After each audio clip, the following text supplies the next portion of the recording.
सभी को सादर नमस्कार। आजकल एक बात बच्चों से हमको सुनने मिलती है। कई बार कई घरों में हमारे बच्चे या बहुएं माता पिता से कहते हैं कि आपने हमारे लिए क्या किया है या आपने हमारे लिए क्या छोड़ा है। हम जो कुछ भी हैं या बच्चे जो कुछ भी हैं वे उनकी मेहनत, ज्ञान और मेहनत के आधार पर है। माता पिता ने कुछ नहीं किया उनके लिए। और तो और बात ऐसी भी होती है कि आप पुराने ख्याल के हो, आपसे बदबू आती है, आपका खर्च हम वहन नहीं कर सकते, आप नए जमाने के हिसाब से नहीं हो, आपकी हमको जरूरत नहीं है। इस तरह कई बातें कई जगह कई परिवारों में कई बार हमारे बच्चों के द्वारा, बहुओं के द्वारा सुनने को मिलती है। तो क्या वास्तव में ऐसा है? माता पिता अपने बच्चों के लिए कुछ नहीं करते हैं, और करते हैं तो क्या करते हैं? इस पर बात करेंगे कि माता पिता बच्चों को क्या देते हैं या माता पिता ने बच्चों को क्या दिया। इस पर आज चर्चा करेंगे। आइए शुरुआत करते हैं कि माता पिता बच्चों को क्या देते हैं। इस चैनल से आप अगर नए जुड़े हो तो सब्सक्राइब अवश्य कीजिए, जिससे कि आपको ऐसे ही महत्वपूर्ण विषय की जानकारी आपको मिलती रहे। तो शुरुआत होती है जब आपके माता पिता का विवाह होता है। बच्चों, जब आपके माता पिता का विवाह होता है, विवाह के पश्चात पहला विचार जो मन में, आपके परिवार में, आपके माता पिता के आता है कि हमारे घर संतान होगी, श्रेष्ठ और सुंदर संतान होगी और यह हमारे कुल का नाम रोशन करेगी। कहानी की शुरुआत उस विचार से होती है और उस विचार के आते ही आपके माता पिता और परिवार सहित सारे लोग कई मन्नतें मांगते हैं, पूजा करते हैं, उपवास करते हैं कि भाई हमारे यहाँ संतान हो और संतान श्रेष्ठ हो। और पहला बलिदान मां के द्वारा देने की तैयारी की जाती है। वह यह होता है कि मां अपने सौंदर्य को, अपने यौवन को, अपनी स्वतंत्रता को खत्म करने की शुरुआत करती है। पिता के द्वारा अपनी आकांक्षाओं को, इच्छाओं को पीछे करने की शुरुआत की जाती है। तब जाकर आपकी होने का विचार दिमाग में आता है। फिर सबके आशीर्वाद प्रार्थनाओं से और आपके माता पिता के शारीरिक मिलन से आप मां के गर्भ में आते हो। जैसे ही आप गर्भ में आते हो तो सारा खाना पीना माता का आपके हिसाब से होता है। आपकी मां 9 माह तक अपने खून से, अपने यौवन से, अपनी स्वतंत्रता से आपको सींचती है। कई पीड़ाएं उस मानसिक और शारीरिक उस दौरान होती है। उन पीड़ाओं में वह आनंद की अनुभूति करती है कि मैं मां बनने वाली हूं। और फिर 9 माह के पश्चात इस दुनिया की कठिनतम पीड़ा, सबसे बड़ी पीड़ा जो आपकी मां सहन करती है, उस पीड़ा के सहन करने के साथ ही आप इस दुनिया में आते हो। और जैसे ही आप दुनिया में आते हो तो फिर आपके घर में खुशियां तो होती है, लेकिन फिर सारी प्राथमिकताएं घर की बदल जाती है। सारे आचार विचार, व्यवहार, उत्सव, खाना पीना, रहना, सब कुछ आपके हिसाब से होने लगता है। परिवार का प्रत्येक व्यक्ति आप में ही सुख देखने लगता है। और यहां तक कि आपके माता और आपके पिता का तो आराम करना, सोना, खाना आपकी इच्छा पर निर्भर होता है। आप सोते हैं तो मां सोती है, आप जागते हैं तो मां जागती है।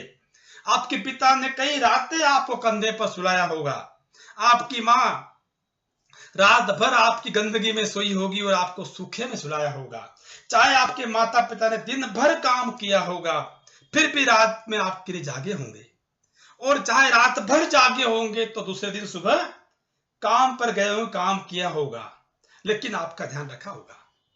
आपको ठंड से, गर्मी से, बारिश से, हर प्रकार के मौसम से बचा करके स्वस्थ रखा होगा कि आप स्वस्थ रहो, चाहे दूसरे बीमार पड़ जाए।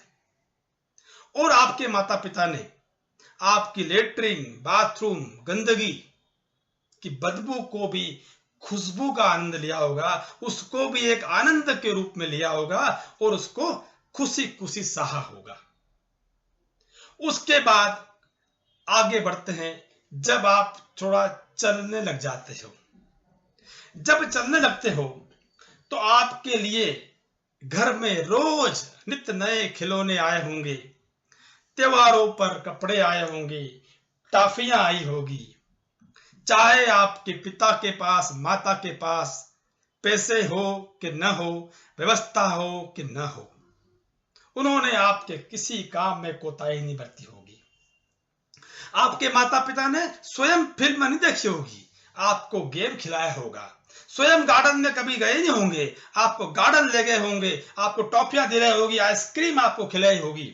और आपको यहां तक कि जो खाना आप बोल दो, जो आपको पसंद हो, चाहे आप खाओ कि नहीं खाओ, वो लाकर दिया ही होगा, चाहे आपने उसको बिगाड़ा हो।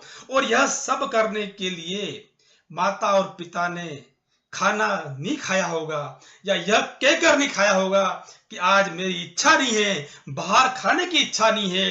कारण था कि उनके पास उतने पैसे नहीं रहे होंगे कि वो तीनों लोग खा सके। परंतु इस बात का एहसास आपको नहीं होने दिया होगा और आपकी इच्छाओं को वहां पर पूरा किया होगा। अब आती है आपके स्कूल जाने की बारी। उस समय तक आपके विचार कैसे रहे होंगे कि मेरे माता पिता इस दुनिया के श्रेष्ठ व्यक्ति, माता पिता इज द बेस्ट, और मैं कम अकल, मैं कम बुद्धि, मेरे माता पिता बुद्धि वाले। फिर आगे बढ़े तो आपके पिता ने आपके लिए अच्छी स्कूल की प्लानिंग करी होगी, चाहे उनकी क्षमता हो कि नहीं हो, उनके पास धन और व्यवस्था हो कि नहीं हो। स्कूल के एडमिशन के लिए कई हाथ पसारे होंगे, अपने स्वाभिमान को अलग रखा होगा। और स्कूल के एडमिशन होते ही आपके जूते, कपड़े, बैग, पुस्तकें, कंपास सब चाक चौबंद। हर बार, हर त्योहार पर, हर बर्थडे पर, हर आपके दोस्तों के बर्थडे पर सारी डिमांड आपकी, जो आपने बोले कि पापा ये करना है, हाजिर है, माँ ये करना है, हाजिर है। सब कुछ आपके लिए क्या होगा, चाहे उनके पास व्यवस्था हो कि नहीं हो, पिता के पास पैसे हो कि नहीं हो। आपके माँ बाप ने बर्थडे नहीं मनाया होगा, लेकिन आपका बर्थडे कैसे हुआ होगा, सारे दोस्तों के साथ में, आपकी इच्छा के अनुरूप, आपके शौक के हिसाब से, आपके चयन किए हुए स्थान के ऊपर आपके दोस्तों को बुला करके बर्थडे अपनी क्षमता के बाहर मनाया होगा, यह कहकर कि मुझे बोनस मिला है, या मुझे इनाम मिला है, या माँ ने कहा होगा कि मेरे पास रखे हुए थे पैसे, परंतु न बोनस था, न इनाम था, न रखे हुए पैसे थे। वह पिता के द्वारा लिया गया लोन था, या माँ के द्वारा बेचे गए जेवर थे। वे सब आपकी खुशियों के आगे गौण थे, कुछ नहीं थे। इस प्रकार आपका बर्थडे मनाया होगा। चाहे माँ बाप दिन भर काम किया होगा, रात भर जागे होंगे, लेकिन सुबह आपका टिफिन आपके हिसाब से आपको तैयार मिला ही होगा। कई बार माँ ने अपनी साड़ी से आपके जूते पोंछे होंगे, अपने हाथ से आपके जूते पोंछे होंगे, पिता ने अपने शर्ट से आपके जूते पोंछे होंगे और आपको स्कूल भेजा होगा।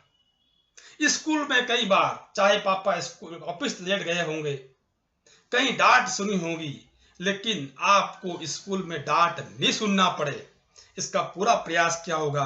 फीस टाइम पर भरी होगी, चाहे दूसरी कटौती करना पड़े, चाहे उधार लेना पड़े, चाहे अपने स्वाभिमान को ताक पर रखना पड़े, उन सब को पापा ने समय पर किया होगा और माँ ने पूरा साथ दिया होगा। कई बार माँ ने पापा से छुप छुप कर आपको पार्टी करने के लिए, बाहर जाने के लिए, पिक्चर देखने के लिए, घूमने फिरने के लिए, टॉफी लाने के लिए पैसे दिए होंगे, और आपकी छोटी मोटी गलतियों को नजरअंदाज करना शुरू करा होगा कि मेरा बेटा बड़ा होगा, मेरी संतान बड़ी होगी, तब मुझे सुख आएगा।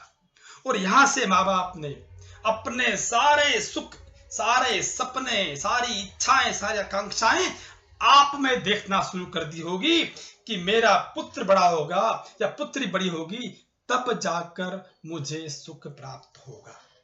जैसे जैसे आपकी उम्र बढ़ रही थी, वैसे वैसे घर की बचत कम हो रही थी, माता पिता की चिंताएं बढ़ रही थी, और घर के सारे त्योहार, सारे उत्सव सब आपके हिसाब से होने लगे।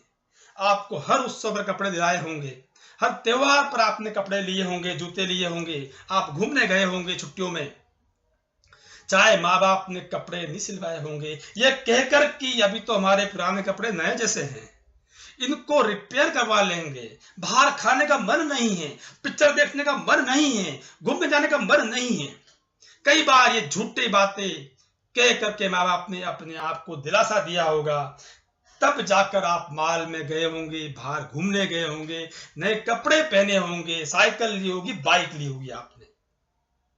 उसके बाद में आपको जब जब जरूरत पड़ी तब तब पिता की तरफ से ना नहीं मिला होगा।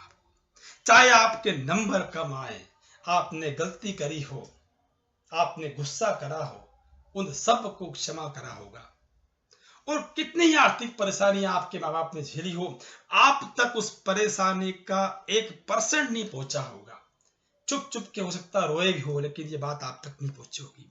उन्होंने डांटा भी होगा, लेकिन उनकी हर डांट में आपके सुंदर भविष्य की चिंता थी, आपके उज्जवल भविष्य की चिंता थी। चाहे आपको उनकी डांट उस समय बुरी लगी होगी।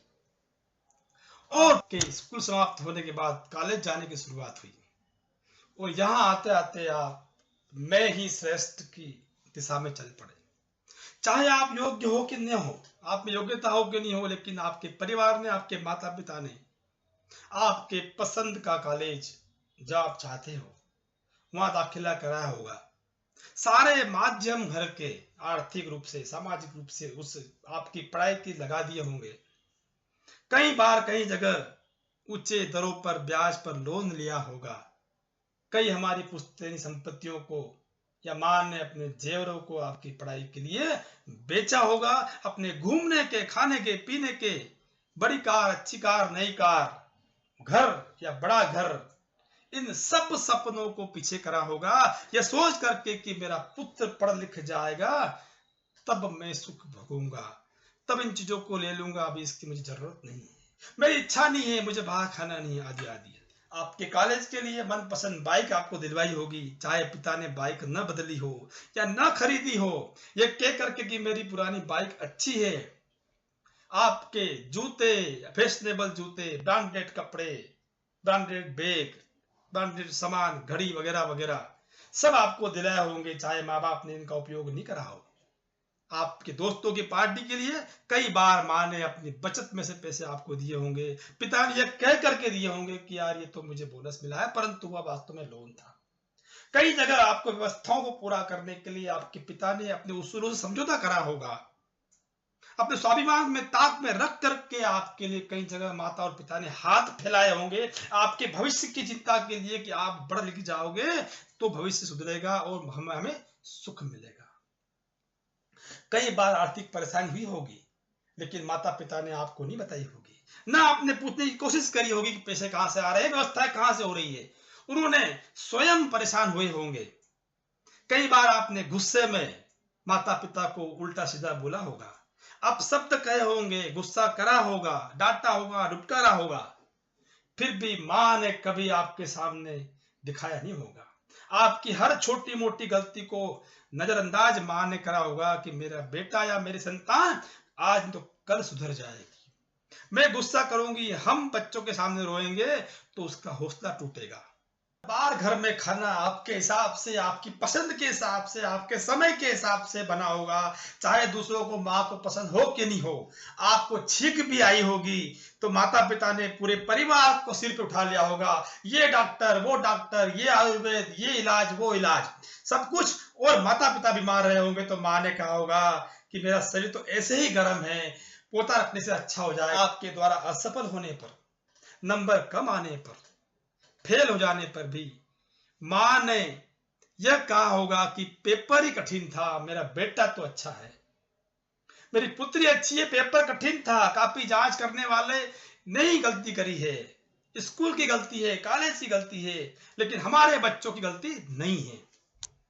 कई बार आप दोस्तों के साथ पार्टी करके देर रात से घर लौटे होंगे, कई रातें फिर से जो बचपन में मां ने जागी थी, आपके लेट आने पर, आपके कई गलत काम करने पर, आपके कई अनैतिक काम करने पर फिर माता पिता ने जागना शुरू किया होगा कि आप लेट आए तब तक माँ जागती रही होगी। कई बार माँ ने खाना नहीं खाया होगा आपके लिए कि मेरा पुत्र या पुत्री घर आए तो मैं खाना खा लूं करके। उस चिंता माँ की वापस शुरू हो गई जो बचपन में थी। उनकी हर चिंता, हर पल, हर व्यवस्थाएं, हर कार्य, हर आराधना, हर पूजा, हर उपवास, सब कुछ आपके लिए रहा होगा। आपकी नौकरी लगी कि नहीं लगी, पिता ने लोन लेकर के, अपनी संपत्ति बेच करके, ऊंचे दरों पर धन लेकर के आपको व्यापार के लिए धन दिया होगा, नौकरी के लिए धन दिया होगा, पुस्तकीय काम के लिए आपको धन दिया होगा। चाहे उस धन का आपने उपयोग करा हो कि दुरुपयोग करा हो, जितनी बार आपने दुरुपयोग करा होगा उतनी बार धन मिला होगा आपको। चाहे पिता ने लोन लिया हो, जेवर बेचे हो, परेशान हुए हो, अपने उसूल से समझौता करा हो, स्वाभिमान से समझौता करा हो, लेकिन आपकी व्यवस्थाएं करते रहे होंगे। यहां तक आते आते आपके परिवार की सारी जो है बचत वह खत्म हो चुकी होगी, कई चीजें आगे पीछे हो चुकी होगी, लेकिन माँ बाप इस उम्मीद से काम करते जा रहे थे कि मेरा बेटा या बेटी पढ़ेगी और मुझे सुख प्राप्त होगा। यहां पर माता पिता गौण हो गए। उनका काम सिर्फ यह था कि आपके लिए व्यवस्थाएं करना, आपकी इच्छा के अनुरूप व्यवस्थाएं करना, समय के अनुरूप व्यवस्थाएं करना, और वे करते जा रहे थे। अब यहां से आगे बढ़ते हैं तो आपके विवाह की बात आई। आप पढ़ लिख गए तो माता पिता जब विवाह की शुरुआत हुई तो यहां से आपके मन में मैं ही श्रेष्ठ का विचार शुरू हो गया, इस उम्मीद के साथ कि बहू आएगी तो सुख आएगा, आपके हाथ पीले हो जाएंगे तो सुख आएगा। माता पिता ने आपके विवाह की योजना बनाई, लड़की आपकी पसंद की, खाना आपके पसंद का, गाना आपके पसंद का, सब कुछ आपके पसंद का, खर्चा आपके हिसाब से। चाहे माँ बाप ने लोन लिया होगा, घर बेचा होगा, गिरवी रखा होगा, जेवर बेचे होंगे, आपके हिसाब से आपका विवाह करवाया होगा, और खुद हनीमून पे नहीं गए होंगे, लेकिन आपका मन न दुखे, बहू के सामने आपकी इज्जत कम न हो, आपको उस व्यवस्था में किया होगा। उसके बाद बहू आई तो मां ने फिर नई बहू के सामने काम करना शुरू किया होगा, यह सोच करके कि बहू नई नहीं है, उसको अकल नहीं है, नए जमाने की बहू है। फिर मां ने काम करना शुरू किया होगा, पिता ने आपका हाथ बटाना शुरू किया होगा कि बेटा मेरा नया नया काम कर रहा है। वापस काम पर लग गए दोनों, और यह सब आप देखते रहे होंगे। कई गलतियां आपकी पत्नी की आपकी माँ बाप ने माफ करी होगी। कई बार आपने अपनी पत्नी के सामने या पत्नी ने आपके सामने माँ बाप को भला बुरा कहा भी होगा, तो माँ बाप ने इस बात को अपने दिल में छुपा लिया होगा कि परिवार में कलह न हो। कई गलतियां आपकी अनैतिक कार्य आपके माँ ने छुपाए होंगे कि परिवार में कलह नहीं हो, पिता ने कई बातें आपकी छुपाई होगी, और हर बार यह कहा होगा दुनिया में कि मेरा पुत्र अच्छा है, मेरी बहू अच्छी है। अब तक सारी बचत खत्म हो चुकी थी, माता पिता आपके रिटायरमेंट एज में आ गए थे या काम न करने की स्थिति में पहुंच चुके थे, लेकिन उनके मन में विश्वास अभी भी था कि एक दिन सुख आएगा। अब वे आपके पोते पोती की कामना करने लग गए कि पोते पोती होंगे तो सुख होगा। फिर पूजा, फिर उपवास, फिर आपकी नौकरी के लिए उपवास, आपके अच्छे के लिए उपवास, बहू के अच्छे के लिए उपवास।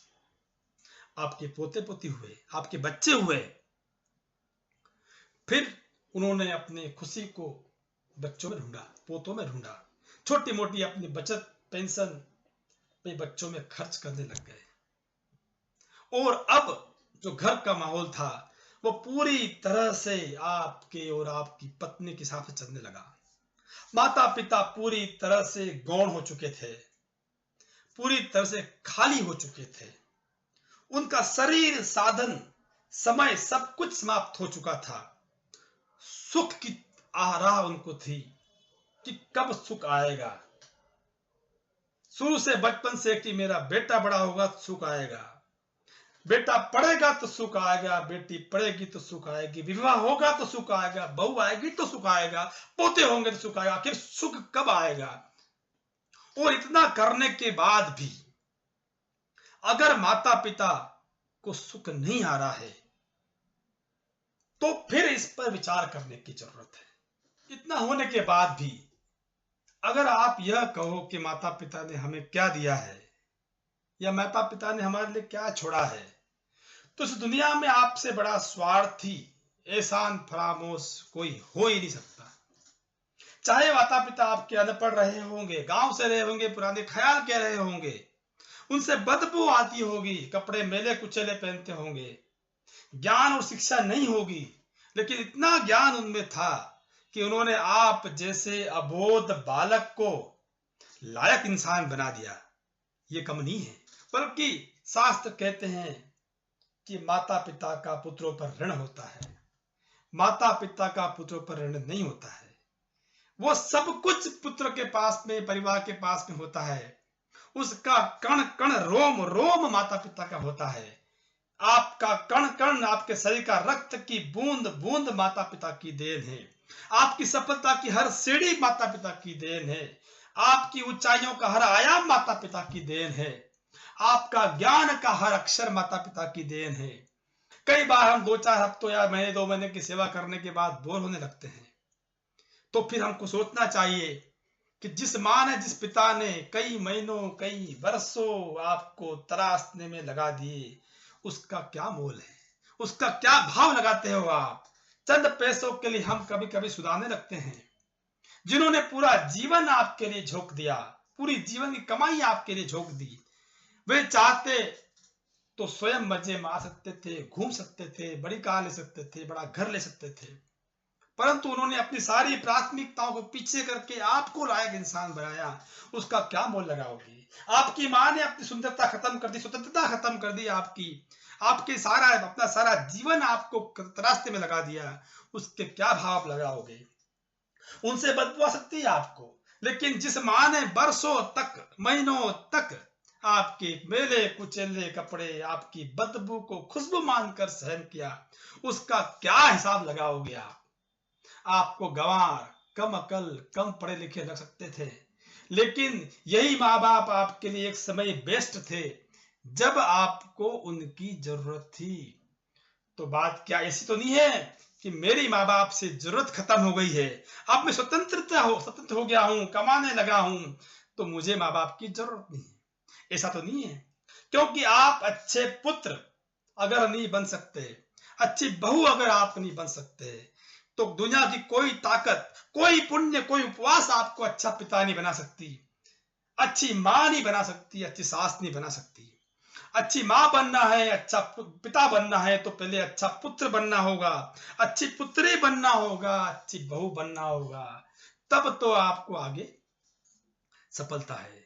कोई पूजा, कोई कर्मकांड आपको फलता नहीं है अगर आपके माँ बाप दुखी है। आपकी सफलता का हर आयाम, आपकी ऊंचाई की हर सीढ़ी बेकार है अगर आपके माँ बाप दुखी है। आपकी सफलता गौण है, किसी काम की सफलता नहीं है अगर आपके माँ बाप दुखी है। आपका जीवन व्यर्थ है अगर आपके माँ बाप को सुख नहीं है। और ईश्वर तो हम जानते हैं कि मांगने पे देता है। हम ईश्वर से मांगते हैं तो बदले में क्या देते हैं, एक नारियल देते हैं कि भाई ईश्वर मुझे ये दो, मैं आपको ये दे रहा हूं। माँ बाप तो वो जीवित ईश्वर है जो बिना मांगे सब कुछ आपको दे देते हैं, उनको कुछ नहीं चाहिए। उनको यही एक ऐसी जगह है, माता पिता, जहां पर आपकी कमियों को देखा नहीं जाता है, सिर्फ और सिर्फ आपकी अच्छाइयों को देखा जाता है, कमियों को नजरअंदाज किया जाता है। और फिर आप चाहे गुस्सा करो, अपशब्द बोलो, उनका अपमान करो, ये सब सहन करके भी आपको भर भर के खुशियों के श्रेष्ठ जीवन के आशीर्वाद दिए जाते हैं। ये दुनिया में कहीं मिलने वाला नहीं है, और ये माँ बाप के होने तक ही संभव है। उसके बाद आप सोचो कि मुझे जीवन माँ बाप के चले जाने के बाद मिले, तो यह बिल्कुल संभव नहीं है। इसलिए आपके देवता आपके घर पर है, पहले उनका खुश होना जरूरी है, तब तो आपके सारे पुण्य काम के हैं। और अगर वे खुश नहीं हैं तो फिर कोई पुण्य काम का नहीं है। तो इस प्रकार से इसमें कुछ श्लोक याद आते हैं मेरे को कि मातु पितु गुरु प्रभु के बानी, बिना ही विचार करियो शुभ जाने। माता पिता और गुरु, इनके जो विचार है, इनकी जो आज्ञा है, इनके जो आदेश है, उसको बिना विचार किए हमको मानना चाहिए, क्योंकि वे गलत बोल ही नहीं सकते। दुनिया कोई माँ बाप ऐसा नहीं है कि जो अपने पुत्र, अपने परिवार, अपनी बहू, अपने बच्चों के लिए गलत सोचे, गलत बोले, गलत कहे या गलत काम ना करे। यही है किसी जगह है, इसलिए हमको उनके बातों को बिना विचार किए मानना चाहिए। माता पिता गुरु विप्र की मां नहीं, आप गए और उघाले आ नहीं। माता पिता ब्राह्मण, जिसको जो लोग नहीं मानते हैं वे स्वयं तो नष्ट होते हैं, वे दूसरों को भी नष्ट करते हैं, परिवार को भी समाप्त करते हैं, अपनी दुर्गति करते हैं। इसलिए हमें माता पिता का आदर करना चाहिए, उनकी बात मानना चाहिए। कई बार ऐसा होता है कि हमारे यौवन अवस्था में लड़के लड़कियां माता पिता को पहचानने से मना कर देते हैं, अपने हिसाब से क्षणिक आवेश में आकर के अपने आगे का जीवन का निर्णय कर लेते हैं और फिर माता पिता को दारुण दुख प्राप्त होता है। आप क्या समझते हो कि उस भगवान को दुखी करके, उन माता पिता को जिन्होंने पूरा जीवन झोंक दिया आपको बनाने के लिए, उनको दुखी करके आप सुखी हो जाओगे? आपका कोई पुण्य, कोई उपवास, कोई सत्कर्म, कोई दान आपको उस पाप से बचा नहीं सकता। और अगर उनकी इच्छा के विरुद्ध आप जा रहे हो, उसको दुखी करके आप जा रहे हो, उनका अपमान कर रहे हो, तो फिर स्वर्ग में तो मिलना ही नहीं है, नरक में कहां मिलेगी उसका कोई भरोसा नहीं है। क्योंकि ईश्वर कहते हैं कि मैं तो दिखता नहीं हूं, मैं तो ऊपर हूं, मेरे स्थान पर मां को जमीन पर भिजाया मैंने, पिता के रूप में आपके पास ईश्वर है, पहले उनको आप खुश करो। नास्ति मात्र समछाया, नास्ति पात्र समगति, नास्ति मात्र सम ऋण, नास्ति मात्र सम प्रभा। माता के समान न कोई छाया है, न कोई आश्रय है, न कोई सुरक्षा है। इस संसार की सब सुखों की, सब आशीर्वाद की दाता एकमात्र मां है। अगर वह खुश है, और खुशी के लिए क्या चाहिए? आप क्या समझते हो कि 60, 65, 70 साल की उम्र में माता पिता को क्या चाहिए? उनको सिर्फ आप चाहिए, आदर चाहिए। धन संपत्ति क्या घुमाओगे आप उनको? क्या सुख दोगे आप उनको उस उम्र में, जब उनका शरीर नहीं है, साधन नहीं है, समय खत्म हो चुका है, कोई घूमने की लालसा नहीं है, आप कुछ नहीं कर सकते उनके लिए। उन्होंने आपके लिए, कहा जाता है कि एक जीवन को बनाने के लिए एक पूरा जीवन लग जाता है, तो उन्होंने आपको बनाने के लिए पूरा जीवन समाप्त कर दिया है। उसको उनको क्या दोगे आप पूरा जीवन दे करके भी उनके ऋण को उतार नहीं सकते हो। पिता मेरे स्वर्ग है, मेरे पिता मेरे धर्म है, मेरा जीवन है, मेरा परम है, मेरा कर्म है।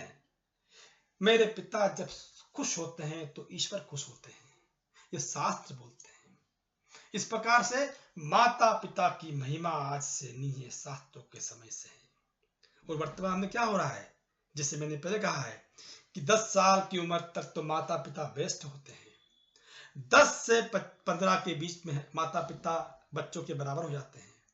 15 से 25 में बच्चे अपने आप को श्रेष्ठ मानने लगते हैं। 25 से 35 में बच्चे में ही श्रेष्ठ मानते हैं, और 35 के बाद में माता पिता बेकार हो गए। ऐसा अगर है तो ये मान के चलिए कि आपका कोई भी पुण्य काम आने वाला नहीं है। किसी भी पुण्य करने से पहले उनको खुश करना आपको जरूरी है। ऊपर वाले भगवान को मनाने के पहले नीचे वाले भगवान जो जीवित है, जब तक आपके साथ में, आप खुशकिस्मत है कि आपके पास माता पिता है, उनका निस्वार्थ आशीर्वाद आपको मिल रहा है, उसको ले लीजिए। जिस दिन माँ बाप नहीं रहेंगे उस दिन आपको याद आएगा कि आपने क्या खो दिया है। ईश्वर आपके साथ में था, भगवान आपके साथ में थे माता पिता के रूप में, आपने उनको पहचाना नहीं, और फिर मंदिरों में, मठों में आप ढूंढोगे। इसलिए पहले घर के भगवान की वैल्यू करें। माता पिता कभी भी श्रेष्ठ से कम नहीं थे।